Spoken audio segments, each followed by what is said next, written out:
Hello, everybody, and welcome to this week's episode of I Cast Fireball, an actual play 5e D&D adventure where we go through the campaign, Skulls and Shackles.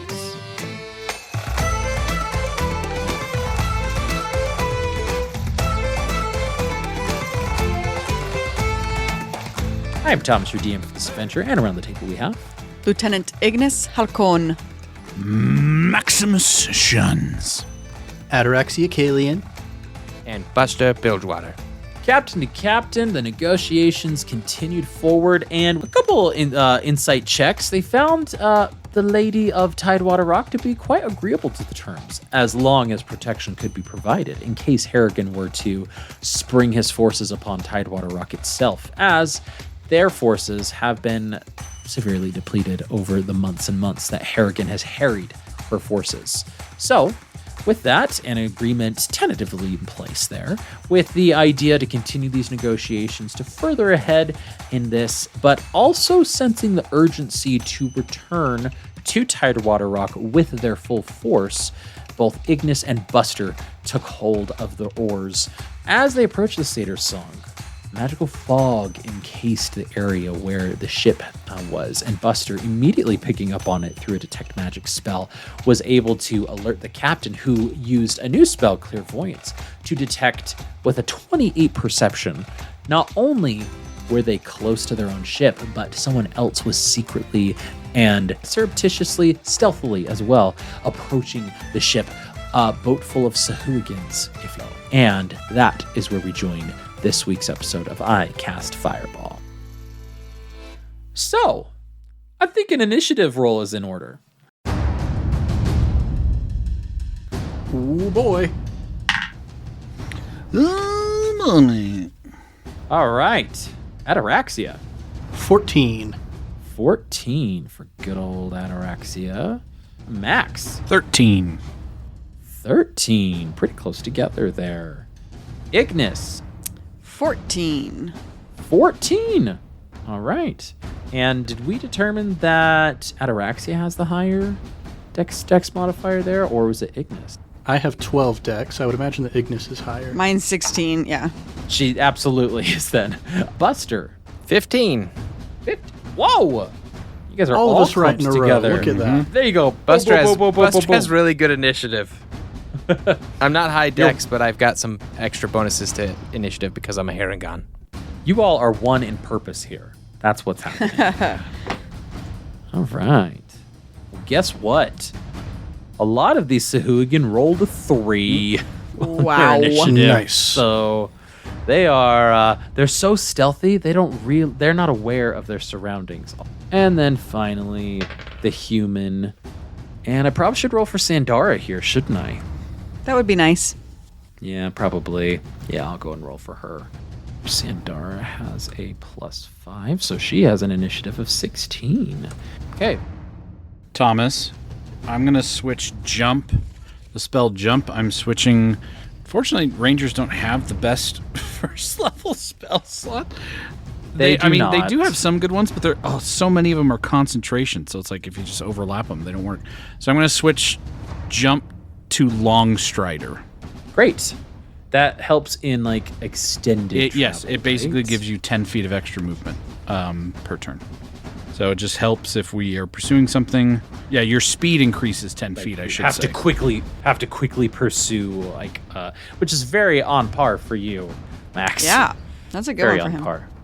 And 2 episodes ago when we leveled up, because Ignis is a fighter and fighters get a additional either feat or ability score improvement, I'm going to take the mobile feat. So my speed increases by 10 from 30 to 40 feet. When I use the dash action, difficult terrain does not cost extra movement. And then when you use a melee attack on a creature, the creature cannot take an attack of opportunity for the rest of the turn, regardless if it hits. Oh, that hurts me so much, but that's such a good feat. I really wanted it on the beach, so I just felt like I just needed to take a feat to do that instead of multi-classing and rogue.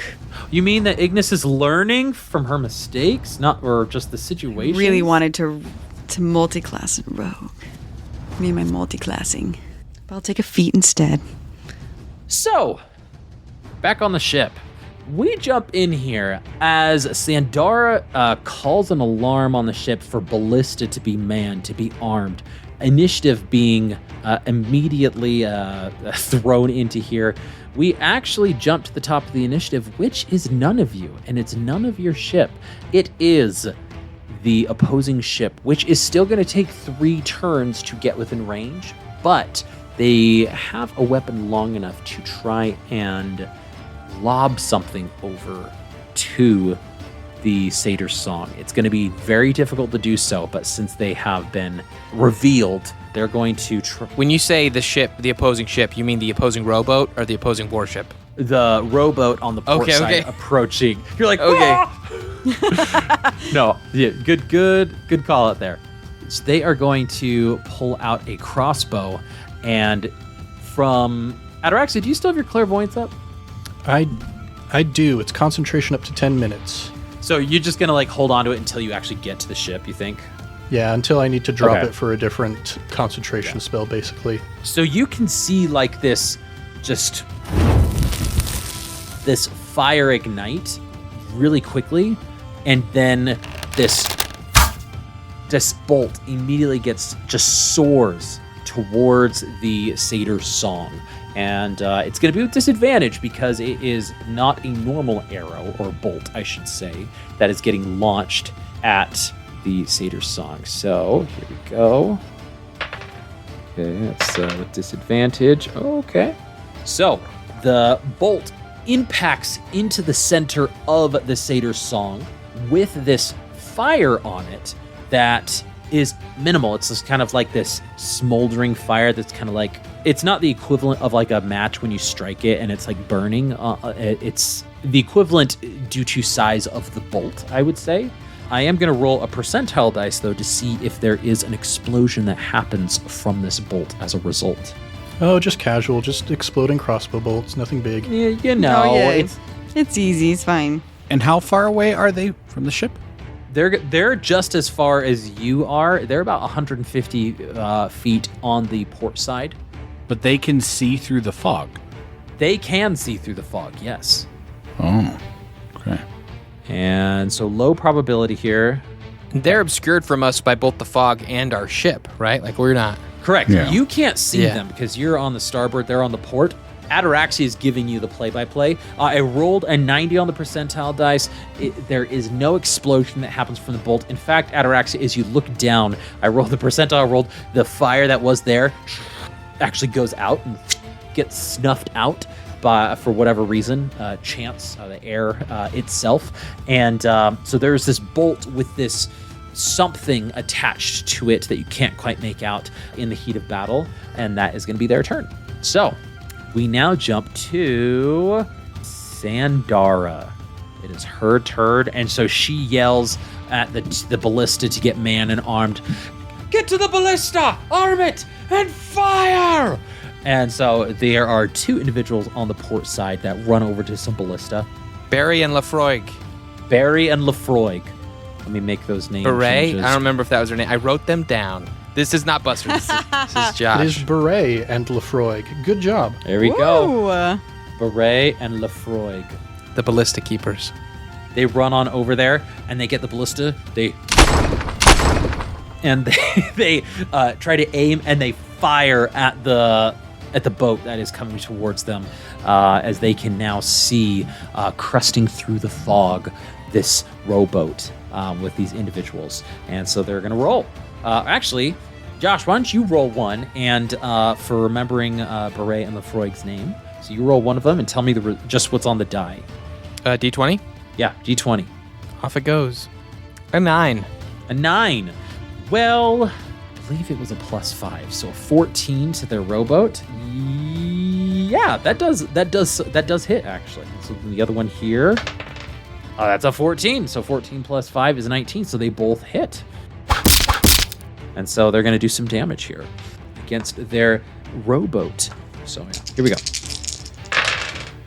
Ooh, okay. So that's going to be. This is where I'm rolling dice against myself, and so you guys just get to watch as I go, oh my gosh, and I have a whole game on this side of the screen.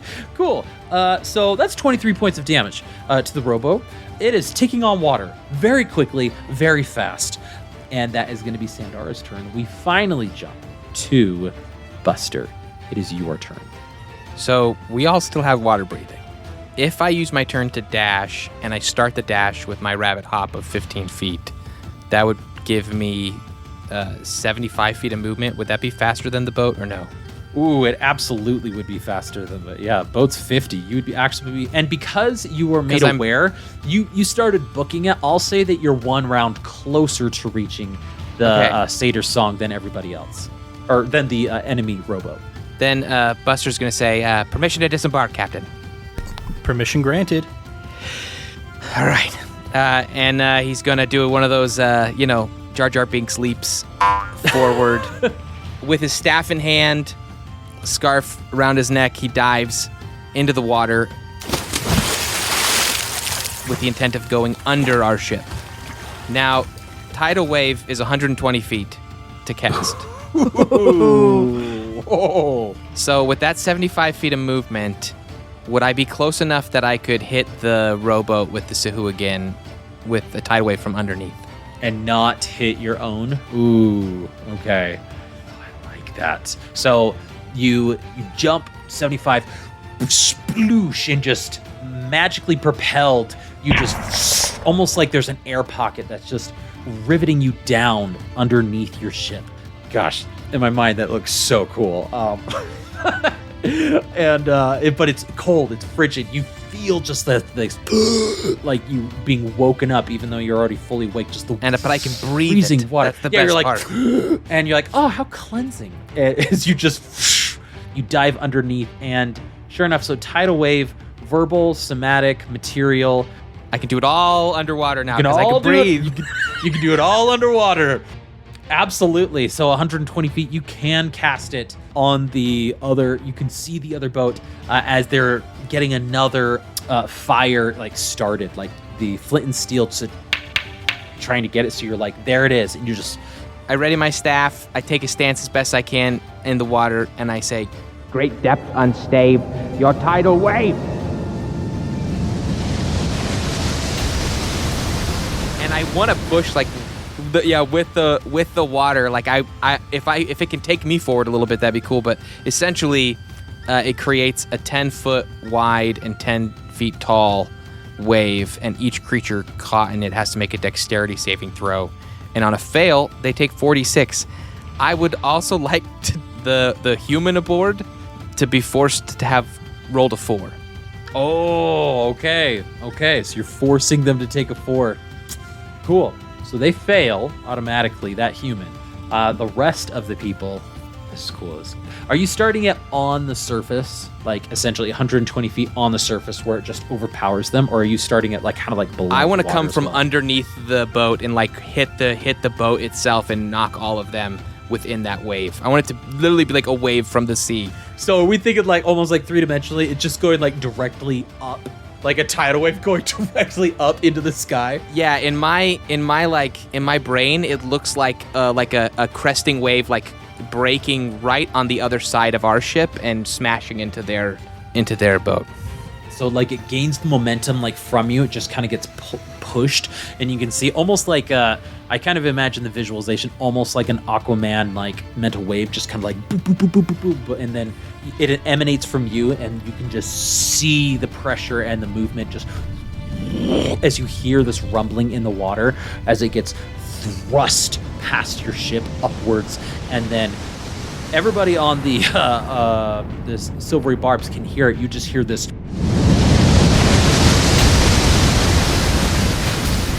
as you see this massive water just pressed over as it immediately falls right back into the other ship. And 25 damage to anybody who failed their save. Oh nice. My gosh! Nice. Here we go. Let's roll. Let's go. And half damage on a success. And what do they have to beat? They have to beat a 14. Not the best. That's not a great DC. Okay, that's a success. Failure. Failure. Failure. Failure. Failure. Like how it just kept getting higher. Failure. That's great. That's great. Failure! Only one succeeded! Wow. Oh my He just destroyed the whole rowboat. It wasn't that creepy human person. I think it's one of those things like Buster had because both my divination rolls for the day are bad, like they're both bad rolls. I like the idea that while Buster was resting aboard the chalupa, is that what we called it? Depends on the side of it. The Silvery barb. The silvery the word barb. is Forgive me. different. The silvery barb. The chalupa is the word. That's right. Well, I like the idea that while Buster was resting, he had portents of bad omens, and so that's why the fog set him off, and why he knows that he wants to focus on this person failing or hitting the boat in a way they're not expecting. And you said it was 25? 25 damage. Yep. Okay. So, The encounter's over. Capsize the ship. That's it. I gave up. all right, 25. Good. I am just doing some calculations. I shouldn't have gave me a long rest. I want to be the cool DM. I want to be a cool guy. No, you're good. You're great. I love it. Oh, I'm doing math. I should not be doing math this late. Okay. Or at all. That's your job. You have a master's in math. Mickey. Oh, you know what, gang? We got to pause all this. Why? I dashed. You did. You can't do an action. Action. No. Oh, no. Ignis, as I've described all of this to you, Mickey, Ignis experiences these She things sees the firsthand. echo of this event. She sees the echo of what's going to happen. But it is all another thread of fate, and you're quickly like shunted back to this reality, and you're like, oh, and you realize that no wave has been cast, that the battle is still on. You are in immediate danger still, or the silvery barb is. But Buster, fairly confident you know what he can do to see if he's able to accomplish that on the next round. Now Thomas can anticipate your every move, Josh. Josh, I'm so sorry. I'm so sorry, Josh. Thank It's you for okay. your honesty, though. It's I okay. appreciate that. I was like, how did I do so much this turn? I feel like I did Thomas a lot. can divination your It's movements. 'cause I had 2 turns. Josh, take an inspiration for that. No. That's kind of you. Honesty. So we just have to lie and I'll then take it. be Okay, honest shut up. about Nuclear it. bomb. And Like, then wait, forget. I remembered. Hey. I can't. Oh, wait, I can't Listen. do that. Listen. You guys say terrible puns and you get inspiration. I can get it for making a mistake. I have never once made a terrible pun That's true. and gotten Mickey has an not inspiration for it. a punspiration. Never, Mickey's not not a once. punspiration. Never once have I made a terrible pun. Ah, there you go. All right. Well, Buster, that's your turn, and then we're gonna jump to Ignis.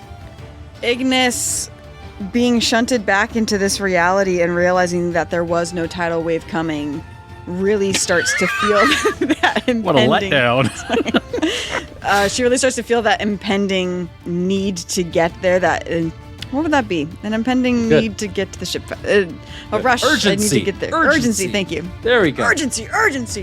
We got She feels an urgency to get to the ship quickly. And so she starts to paddle harder, and she closes her eyes and is paddling. And as she reaches forward one of the times, she unintentionally grabs at a thread and pulls it into this reality. And as she's paddling, she looks up, and across from her is an echo of herself, who is also paddling to try and get the ship there faster. And she looks up at it, and it is her, grayscale, in something fuzzy, with rabbit ears. And it's just a rabbit costume. And they just look at each other, and they keep paddling. And they paddle. She killed Buster and the other three. Yeah, she killed Buster and made him into The a other- What is that? Oh my gosh! So dark. Oh my It's so gosh. dark. You guys made it dark. I don't think it was actually meant to be dark. That's all you. It was just she a was kicker wearing movie. It was fuzzy just a tights kicker with movie. rabbit ears. I was Have we imagining learned?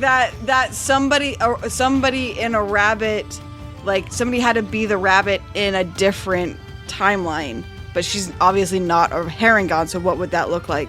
Oh my gosh, that's so she much killed Buster. funnier. She killed Buster in this time. That's just what it is. I love the idea that she killed Buster and is wearing him. Yeah. Oh my gosh. No, I feel like she might be man. wearing Buster. That feels right for this round of combat I'm experiencing. Luckily, Buster's not on the ship to see this. In another He's underwater. timeline, she took Meredith. There we go. Right, there we we go. learned about 2 different alternative Busters in this round so far. Gosh. And that's all she can do. She's just helping to paddle. getting there and faster. And so actually at the end of your turn, I'll say at the end of your turn, you are actually at the edge of the boat. You have spent all of your actions though, Ignis, but all of your allies, they can now get on the boat and start climbing up to get into position because of your sacrifice.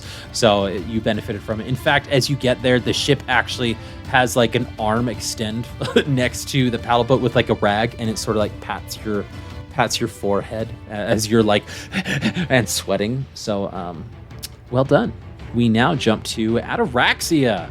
Yeah, well, we're gonna bonus action Misty Step our way up to the deck. On the First things deck. first. Do you know where you are going on the deck in particular? As close to the port side of the port railing as I can get with one Misty Step, which is just 30 feet. Okay. So 15. Though it does have to be a space I can see, so it's going to be just okay. It's going to be just on the edge. Yeah, right there on the edge. And then There you go. I've got Of the 35 starboard feet side. of movement. I'll, just trot my way to the southern rail there. Yep. You're on the port And- side here next to Le Frog. Yes. Phew, how far away is the enemy at this point? The boat is about 100 feet away. 100 feet. I'm going to reload Lefroig's ballista. Hey, there you go. All ready to go. So you take your full action, grab it. The Freuchen goes, Capitaine, merci. As he just sort of gives you a short little bow, and he gets ready to fire, ready to go on his turn. He doesn't have to reload at all. Well done. Sweet. Anything else, Ataraxia? That's action movement, bonus action. That'll do it for me. Great. We now go to Max. Okay. How many feet up from the water to the boat to get on the boat? Ooh, I would say 15. 15 to climb up on the boat.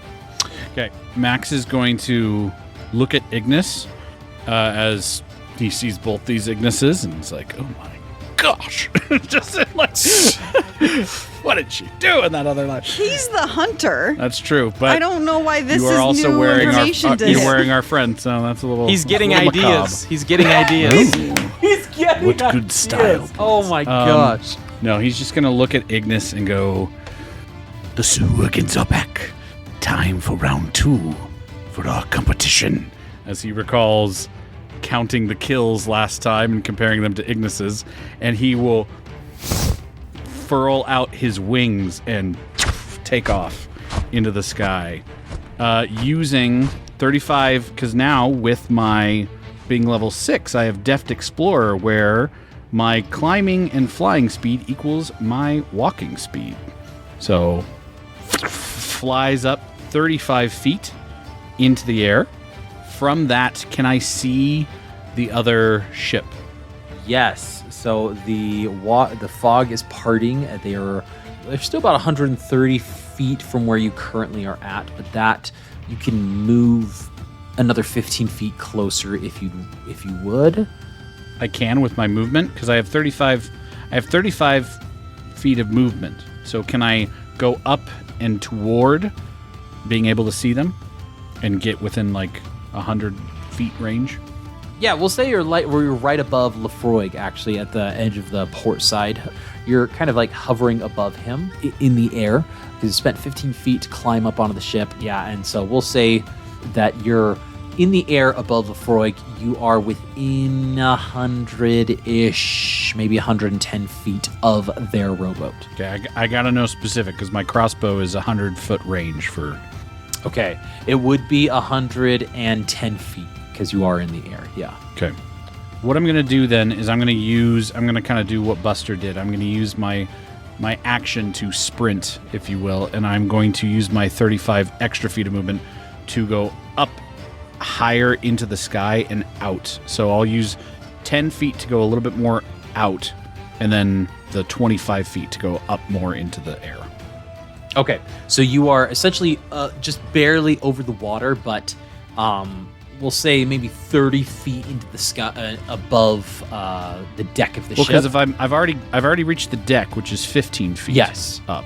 So now I am with 25 more feet up. So that's 40 feet above the water. Yes, so 40 feet from where they currently are at.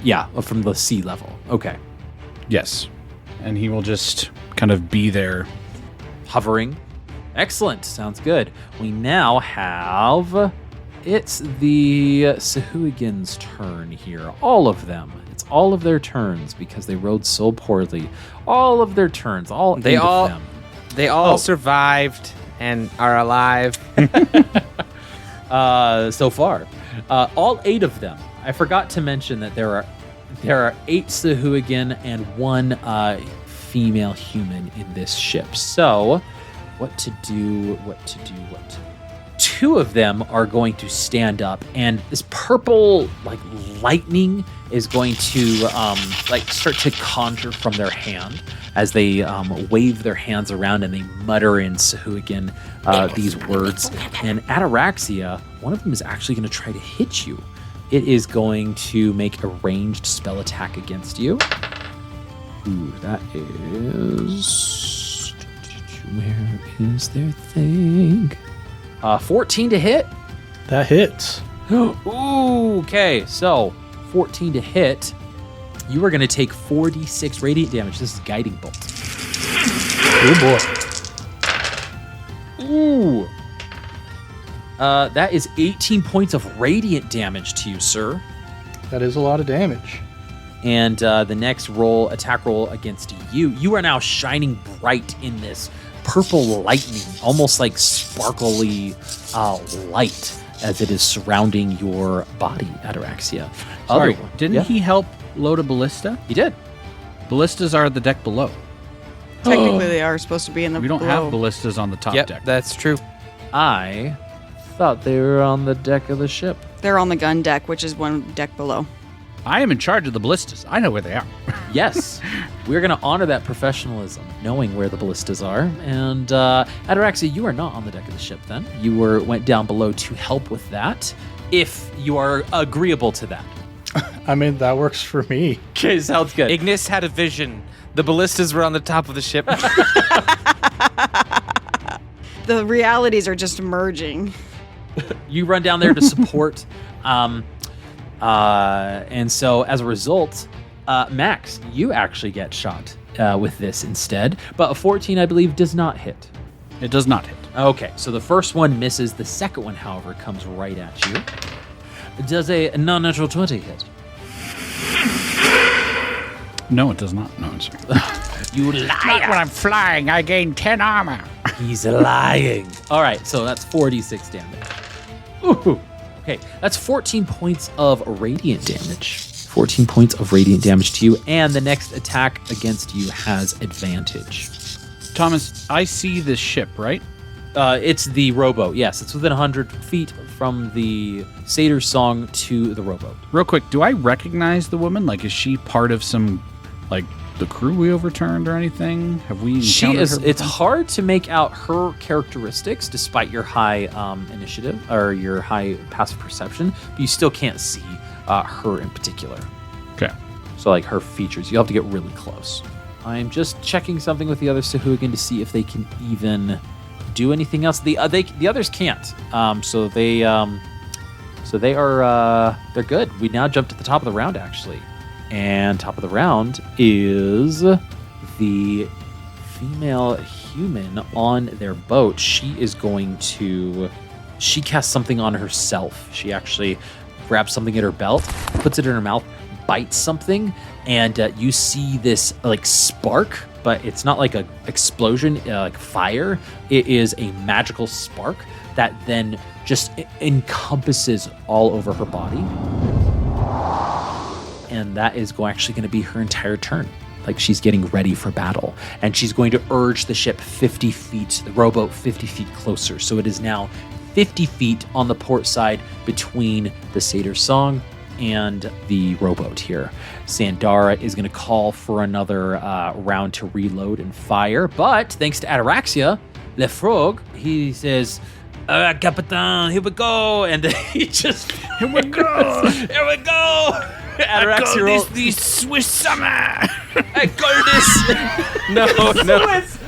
No. We can't do inside jokes on the I know. Oh my gosh. All right. If you want to hear all about our Swiss summers, you can go look at our warm-up and icebreaker questions. All right. Patreon.com/IcecastFireball. Patreon. Oh, my man. Ned, go and roll a d20 here. Add 5 to it. That's a 12. 12 is a miss. Can I use one of my luck points for Lefroig? I will say yes, you may, because you're right there. He goes, "Is this the Swiss summer?" And you're like, is, and you're like, well, Well, actually, that's an 18. oh, well, there you go. And you just kind of like help, like aim, like, and then, and it does damage. This rowboat is taking on a lot of water. This final attack destroys it. It just splinters. All the Suhugan fall into the water. The human falls into the water as well, and they're 50 feet away, so they're gonna have to swim the rest of the distance. So, well done, Lefroig and Ataraxia there. That's Sandara's turn, and we now jump to Busta. So they all fall into the water, and Buster can see them perfectly. Yeah, you're like, yes. So, same ideas as last time, but for real this time. He kind of he sees them all. A line of text begins to glow on his scarf, and he readies his staff and says, Great depth and stave, your tidal wave. and I want to smack them all with the tidal wave. This, as you say it, it is much stronger. It's much clearer. It's much more defined, and your intent is very clear in these depths. And as you say this incantation, some of the Suhugan actually turn to you, and one of them just sort of like starts like smacking the other Suhugan, like points down at you. But before any of them can do anything, the tidal wave takes effect. And just up towards them, they're all going to have to make dexterity saving throws. And I got to roll the damage again, don't I? Unfortunately, yes, you do. It was so good. I had 2 It eights. was so good. It's not going to be as good. All right, I'll roll all 9 of these saving throws. But you're still going to make the human fail, right? 100%. Yeah. Okay, 14. sounds good. Four for the human, and 16 damage to a full hit. Well, that's a fail. Success. Fail. Fail. Fail. Success. For those, so 2 succeeded on that, and then the magic users fail. Fail. Okay. 16, you said? Yes. All right. So, go. So cool feature of the wizard that I've often forgotten about is the expert divination feature. So when you cast a divination spell of 2nd level or higher, I didn't cast a divination spell, but I think it's just worth noting. I can regain spell slots when I cast divination spells because I'm a divination wizard. Ooh. If you can regain any spell slots, that is that's quite good. That's quite good. Anyhow, that wasn't a divination spell though, so nothing. I don't regain anything from that, but it's a big one. The more you know. All right. Great. They all take that damage. They get thrown about, and they almost like get separated from one another because the tidal wave just. And Max, you see this, and Ataraxia, you do as well. They fall into the water, and then immediately afterwards, just they get like propelled upwards into the sky. Max, almost like they're within like 50 feet of you, within like 10 feet of you at that point before they just fall down and just fall right back into the water and just crash and take all of that damage. Just being totally confused, totally muddled and fuzzy there. Buster, that was your action. And they are knocked prone, any that failed. Awesome. Well, they are all knocked prone in the water for certain. How does the lady look? She Well, you are close enough. And Buster, all of you, now that we're 50 feet closer, Ataraxia, Max, and Buster, you can actually all see her. She is looking dazed, but she looks like nobody you've seen before. You haven't seen her.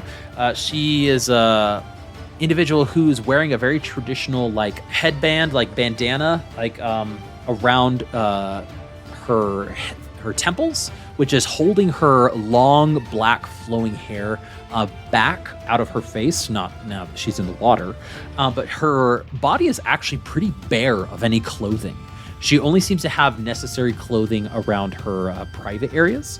She has these long boots that go up to her knees, but other than that, she just has like some belts around her skirt and a few like bangles on her like her upper arms, like around her bicep. And she's got a few long flowing earrings that actually seem to like glow with this like soft, like pulsing glow. Very clearly arcane, you could say. Yes, very clearly Okay. arcane, which would support what she did on her previous turn, as she bit and like had this arcane like magic flow over her. I just wouldn't have seen it underwater, is all I'm Correct. saying. I just want to Correct. make sure Buster's keyed in. Okay. Yeah, and she has a very traditional pirate cutlass that she's like reaching for to try to pull out. But I'd say all three of you would be able to see this woman's body is actually covered where all of the areas that are exposed to the elements is just covered almost completely in ink. Just tattoos all over her bare body. And you can't see any like pictures or images that like make sense to you, but that is what she looks like. She looks also to be in pretty good health. Okay. So that was your action, Buster, a movement or a bonus? I mean, I'll move closer, so Okay. like I'm under the ship, essentially. Okay, so you're under the ship. Sounds good. You're within, we'll say, 30 feet of the surface and from the Sahu again. Okay? Okay. Ignis, we jump to you. You and your Echo. You are in the ship with the lady of Tidewater Rock tied up with your Echo there. What would you like to do? I'm alone with her. No one would know. Oh, no. Just kidding. We all would know. You're the only one there. We all would know. She fell overboard. I don't know what happened. The tidal wave just Oh my like rocked gosh. her. Oh, my gosh. She It was died. an accident. What? I thought Buster cast breathe water on her too. Sorry. I Oh, didn't realize. no. What? I need a DM ruling on something. Mostly because I was getting mixed responses online that basically came down to ask your DM. With the feat mobile, it says you are exceptionally speedy and agile. You gain the following benefits. Your speed increases by 10 feet. It does not say specifically walking speed because I do have a fly speed. Does that also increase to 40 or is the fly speed still 30? I say all of your speed increases by 10. Okay, I just wanted to clarify with my DM. They didn't specify walking speed to me, so it's just anything that will give you a speed, like Max, he now has a climb speed, all by 10. All increased by 10 feet. Ignis seeing Max fly off after re-challenging her to a competition, which she doesn't like to lose. She will also, both she and her Echo will unleash her celestial revelation and her large red spectral wings will emerge and she'll grab the lady by the back of the ropes around her. She won't kill her yet. She thinks about it though. Because a tenet of the religion of Rolterra is that only the strong should lead. And the fact that she was so willing to give up Tidewater Rock really weighs on Ignis. The fact, like, yes, she's like still in charge, but the idea that she was just like, yeah, take it, it's fine, without any kind of hesitancy or trying to negotiate or even willing to put her life on the line and be like, no, you'll have to kill me before you take my power, really weighs on Ignis. And so she does grab her, and both Ignis and her Echo fly up into the air over the edge of the deck, and she unceremoniously drops the lady as she's flying up. So she hits the deck. She's only like 5 feet up. It's just a little bit of damage. John Cena! Grabs her. Right into like the throat. And Ignis will fly over to where, or as far as she can. I didn't count the squares, to be honest. Flies over as close as she can to Max, getting ready for the Sahugins because she knows that they're on that side of the ship from her glimpses into Fate, and will just hover there next to Max, waiting for the Sahugins to board. Great. So is that double movement then that you're doing? Sure. Okay, sounds good. Yep. So Yeah, because I'm you not taking are, the we'll action, just say- so. Yeah, well, you're just right next to Max then. Great. And Max and Ignis, you are next to each other, 40 feet in the air. Rather, 40 feet above the deck of the ship. And Lady Smiley will just be on the deck right off where this lifeboat is on the starboard side of the ship. Still tied up, just hanging out on the deck. Yep, sounds good. All right. Ataraxia. You are not on the deck of the ship. As a matter of fact, you are below the deck of the ship, helping out your buddies here. This is true. Now, you can see out into the ocean if you'd like. Yeah, I peer at this group of Sahugin and their leader, and I say, what is this? A conveniently clustered group of enemies all within a 20-foot cube? Let's fairy fire all of these Sahugin and their leader. Silly DM. I didn't have a choice. They were in a rowboat. You fooled me. Dexterity saving throw, I believe, yes? DC 15 dex. All right, here we go. Natural 20. Failure. Failure. Failure. Success. Failure. Okay, so we've got 2 successes there. So that's going to be 1 and 4. Ned, can you remember 1 and 4 succeeded? 1 and 4 succeeded. Did the leader succeeded? Not to the leader yet, but both of the magic users failed, and the leader did succeed. Silvery barbs. There we go, silvery barbs. Natural 1. Let's we go. And who are you going to give the inspiration to? The inspiration is going to go to... Max goes immediately after me, so we'll give it to him. And you can see him because he's up in the air. So Max, you hear from down below. I guess you don't say anything for Silvery Barbs to give him the inspiration. It just kind of happens, right? I believe so, but I will say something inspirational to my friend Max. Hey dude, I just want to say every time those wings pop out, it's a majestic sight.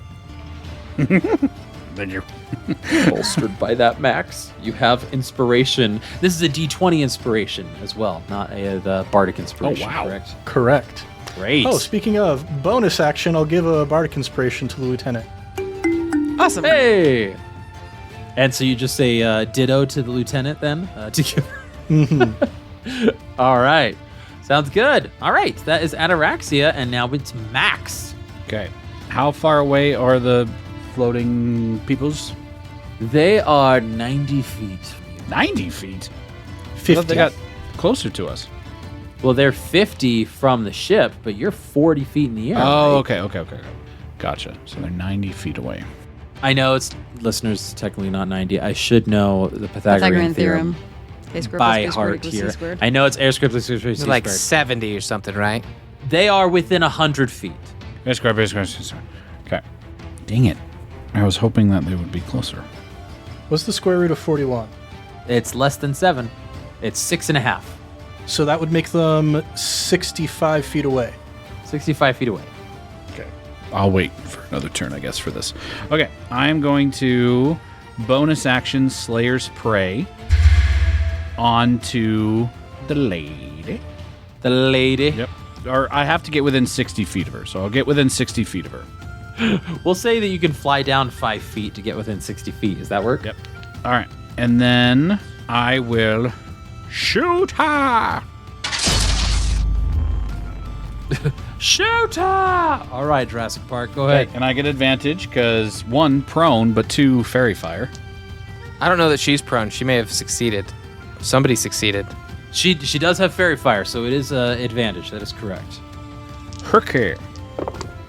That's a natural 20. Let's I am also going to add favored foe when I hit her. Oh, man, because you get to double all the dice. So I'm doubling my attack dice, I'm doubling my Slayer's Prey dice, and I am doubling my favored foe dice. Okay. All right, here we go. Okay. So let's start with my just This regular is his first attack. my regular numbers. Dang, she had a high AC, too. Gosh dang it. some mage armor on or She something. casted mage armor on herself, dang it. Oh, man. She spent a turn doing that. Wasted.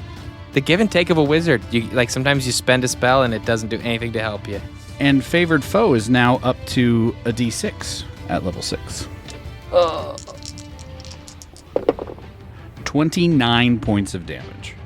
Let's go. Oh my goodness. 29. 29.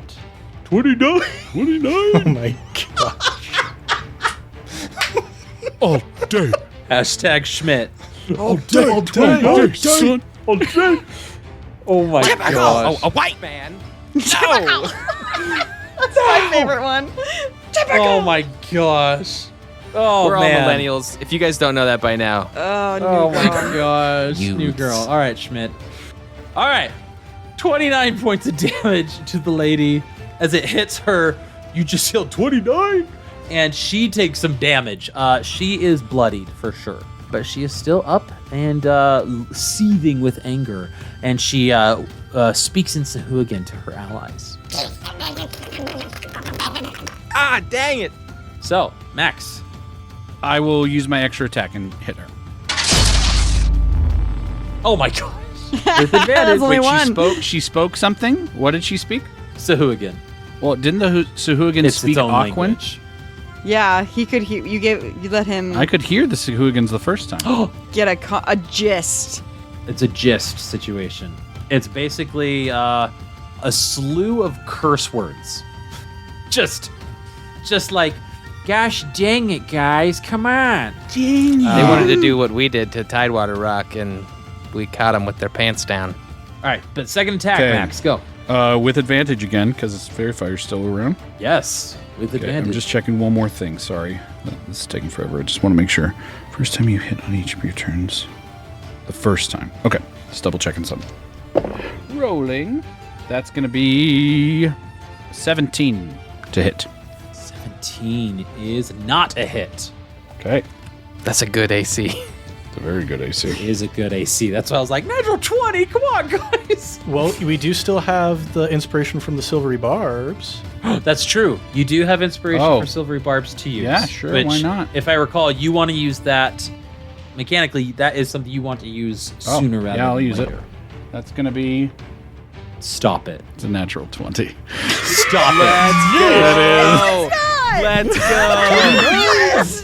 But this time I don't get the extra dice of Favored Foe or Slayer's Prey. Like, it's just the hit. Okay. 29! 29! 29!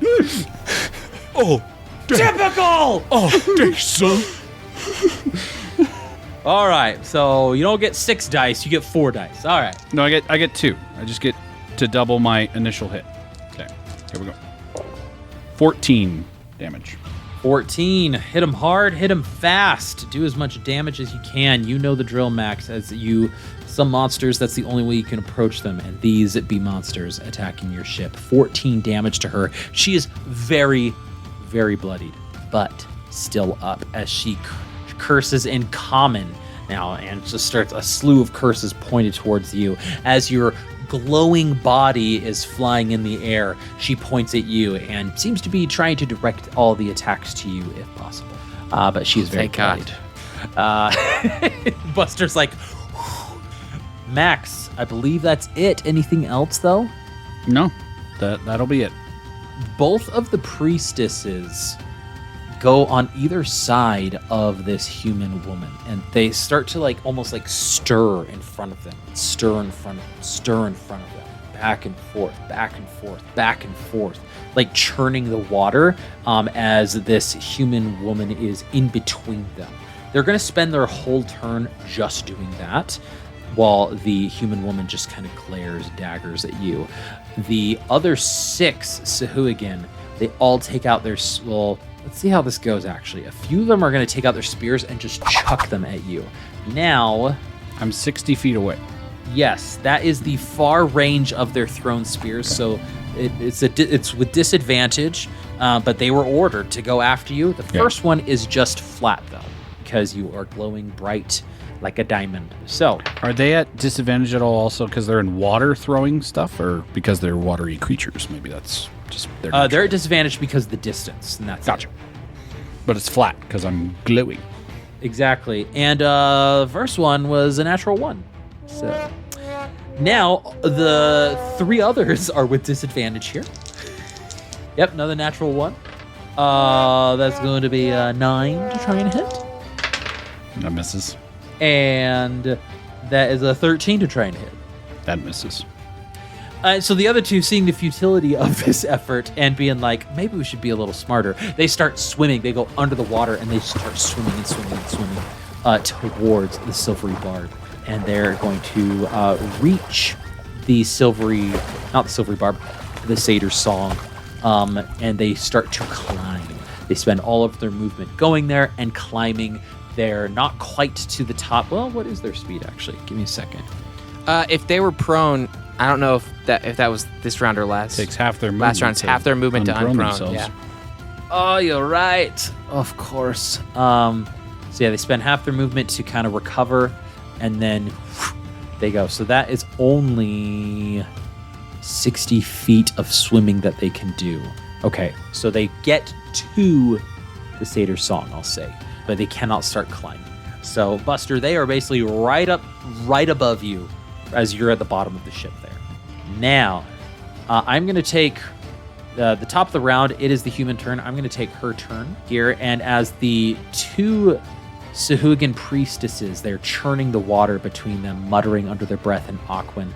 It's a bunch of gibberish to you, Max, but as the human female, she is like kind of closing her eyes, she pulls out her rapier in like preparation for something, and then all of a sudden both of the priestesses, they reach deep under the water. And Buster, you can see this, reach deep under the water, and you see the water like out of nowhere just churn and bubble, and then all of a sudden it's like a fist just punches the water right below the human female and pushes her into the air, and a geyser just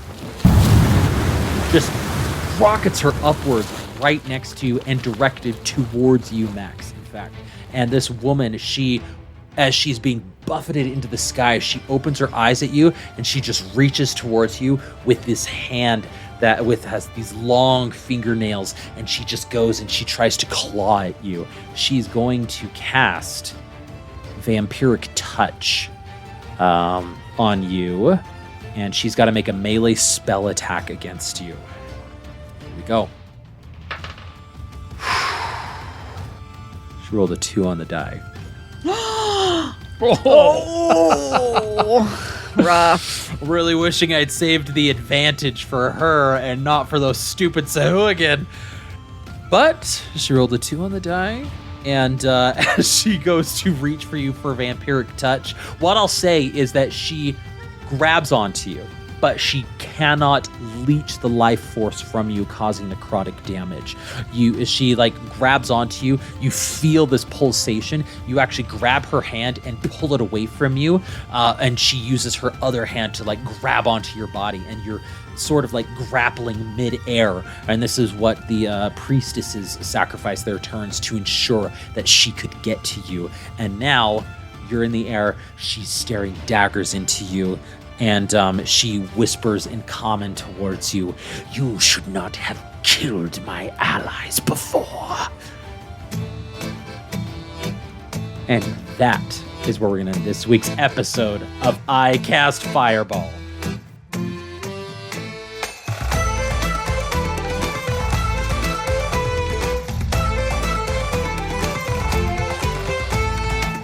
They are the same ones. They put a tracker on the ship. All right. The battle still raging, continuing on. We'll have to see how this shakes out with a bloodied enemy now grappling onto Max. How's this going to turn out? Next time on I Cast Fireball. Jacob, Josh, Mickey, Ned, thank you so much for playing. Of course, listeners, thank you for joining us on this fun battle that we've got going on here on the Satyr Song. This fun three-dimensional, we've got people under the ship, we've got people on ship level, we've got people on other decks, we've got people above, this is a whole mess of 3 dimensions here. So Operating in Z space. there we go. And we've got, thank you for joining us in this Z direction space here. If you want to get shouted out or talk more about the third dimension, you can shoot us an email at castfireball2020@gmail.com or leave us a review on the podcatcher of your choice. Speaking of reviews, though, we just recently got a review from The Bad Sheep. They left a review, a 5-star review, entitled Entertaining and Inspiring. They said this is a great show. They love the dynamics of the whole group and how they can all work together to tell great stories. Our number one objective on iCast Fireballs is just to tell a great story, and we feel that D&D is one of the best ways to do it. And then they also say they think it's hilarious how Ned's characters always seem to become the leader of the group. Ned, there's a lot of truth to that, isn't that? Always becoming some sort of like leader of the group. You know, I didn't necessarily consider Fleeple to be the leader of the group. Maybe he was was the moral leader. That's a good way of saying that, yeah. The moral center. That is a good way, yes. The Bad Sheep has stated it, therefore it must be, as well as your fellow crewmates here. Bad Sheep, thank you for the 5-star review. Lastly, we want to shout out another person who shot us an email. This is from Tyler. Tyler wants to send a hearty thank you, in quotation marks, and a question. They're absolutely loving Season 2 with Josh being full-time on the cast as well. We're also loving that Josh is on the cast full-time in Season 2, as was apparent in Season 1. Josh is too. When we couldn't get rid of him because we didn't want to. And they say, and Tyler says, honestly, Buster is tied for their favorite character with Max. Oh, we got a competition here. But Max gets bonus points for being their favorite D&D race. So there you go. Tyler ends, though, saying, hey, with the soon-to-be-released Cosmere TTRPG, is there any possibility of doing a one-shot in that universe and system at some point? Satyr horns for respect. Tyler, this is what I'll say. I've backed the DM portion of that Kickstarter and the VTT maps, so we'll have to wait and see. I got all the hard copies. And we've got all the hard copies with Josh. And I've got the rule books for Stormlight and Mistborn. Yep. I've got the physical books of Sanderson. And I vaguely know what we're talking about. And so, you listeners, if you know nothing about Sanderson of the Cosmere, Jacob is going to be your everyman. We're going to do a special meet and geek all about the Cosmere. That actually might be a good idea. Having every man to be like, does this actually make sense to people who don't know what we're talking about? Oh, it's like when you play D&D and you don't have somebody who's played before. Yeah. It's the best. So, listeners, the Cosmere Stormlight Archive TTRPG isn't even going to be releasing at earliest September next year, 2025. It's going to be a while before anything happens, if anything, there. So, I don't know. Just stay tuned, Tyler, and we'll see. But thanks for the emails, and thanks for the shout-out. If you want to keep getting shouted out, shoot us another email. If you've already sent us 3, we'll keep shouting you out. And we can want to, again, I'm going to shout it out again because it was just so incredible. The fan art we got. We talked about this last week, I know. But the fan art we got from Lizabee, the comic strip of Max with a deck of many things. But we've also got Josh. He submitted his own fan art of Buster. Don't shout me out. Don't shout me out. I'm shouting out fan art. Buster. It's amazing. I love it. It's great. So go take a look on our Patreon exclusive Discord channel there. Last shout out, of course, Improv Tabletop. They've got amazing stuff going on over there. They've done Sonic They've done Sonic so much so recently. Too much Sonic. It's delightful. You just That's need The why I more. vote internet, for the it. internet would disagree, Ned. The internet would disagree. Absolutely. Here's the thing. People are downloading our Sonic episodes so much, and I don't know why. I wish they would be downloading our other episodes. That would be great. the improv-based campaigns rather than the Sonic episodes. There's just Would not be enough nice. Sonic content on the internet, so gotta go fast, Ned. So true. Nowhere Gotta near go enough fast. Sonic content on this internet. Not enough, especially with Sonic 3. I mean, Shadow, come on. Forget about it. Don't forget to leave them a 5-star review after listening to all their Sonic stuff and all their other stuff too. Lastly, don't forget to like, subscribe, and share with your friends and fellow wacky adventurers. But until next time, I'm Thomas, your DM, and around the table we've had Lieutenant Ignis Halcon. Maximus Shuns. Ataraxia Kalian. And Buster Bilgewater. Let's keep that fire going, everybody, and we'll see you all next time.